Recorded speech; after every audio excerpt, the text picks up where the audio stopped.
Shalom Bapak Ibu yang terkasih dalam Yesus Kristus. Sebelum kita merenungkan firman Tuhan, kita berdoa terlebih dahulu. Bapa, kami bersyukur, terima kasih atas kasih setia Tuhan, terima kasih atas berkat kehidupan yang Tuhan berikan kepada kami.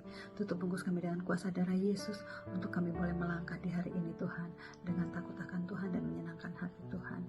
Roh Kudus terangai hati pikiran kami, untuk kami boleh mengerti dari firman Tuhan yang kami renungkan di pagi hari ini. Di dalam nama Yesus Kristus kami berdoa dan kami bersyukur. Amin. Topik kita pagi hari ini adalah apakah kita sudah merdeka, terambil di dalam 2 Korintus 3 ayat 17 berbunyi, sebab Tuhan adalah roh, dan di mana ada roh Allah, di situ ada kemerdekaan. Bapak Ibu yang terkasih, setiap kita pasti menginginkan sebuah kemerdekaan di dalam kehidupannya. Mungkin setiap orang akan memahaminya dengan berlainan tentang kemerdekaan itu. Kemerdekaan mempunyai arti kebebasan, kelepasan dari hal yang mengikat atau yang membelenggu hidup kita. Oleh karena itu begitu pentingnya arti sebuah kemerdekaan bagi hidup kita. Untuk memperoleh kemerdekaan perlu adanya pengorbanan, perlu adanya perjuangan, bahkan mungkin perlu adanya pertumpahan darah, baru kita dapat memperoleh dan merasakan kemerdekaan yang kita harapkan.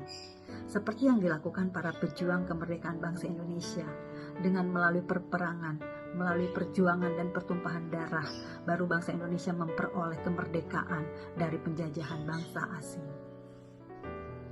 Hal yang sama disampaikan oleh Rasul Paulus dalam perikop yang kita baca, di mana tertulis, sebab Tuhan adalah roh, dan di mana ada roh, di situ ada kemerdekaan. Kemerdekaan seperti apa yang dimaksud oleh Paulus?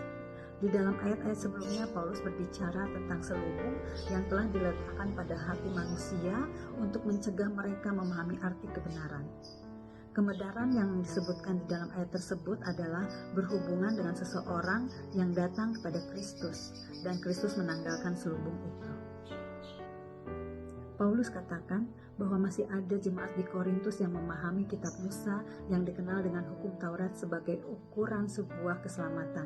Di dalam 2 Korintus 3 ayat 12-15, maka dengan demikian hati mereka masih terselubung seperti yang diungkapkan oleh Rasul Paulus. Artinya masih banyak yang belum terlepas dari belenggu dosa. Hukum Taurat bukanlah jaminan sebuah keselamatan. Paulus berbicara bahwa keselamatan tidak terdapat dalam menekuni hukum Taurat. Paulus mengatakan bahwa akan tetapi jikalau kamu memberi dirimu dipimpin oleh roh, maka kamu tidak hidup di bawah hukum Taurat. Saudara-saudara yang terkasih, roh yang dimaksud Paulus di dalam teks ini adalah roh Allah. Di dalam Yohanes 4 ayat 24 dengan jelas dikatakan bahwa Allah itu roh.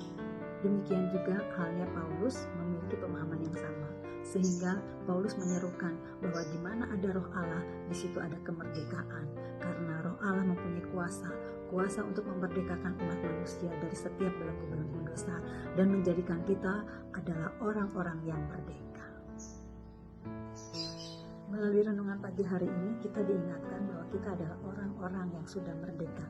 Merdeka dari belenggu dosa, merdeka dari keterikatan dunia yang mengikat kita. Karena roh Tuhan sudah memerdekakan kita, Tuhan rindu supaya kita ada senantiasa hidup di dalam kemerdekaan itu sendiri, yaitu hidup di dalam kasih Allah. Karena dengan pertolongan roh Tuhan yang memampukan kita untuk melakukannya dan untuk menjadi serupa dengan gambarnya.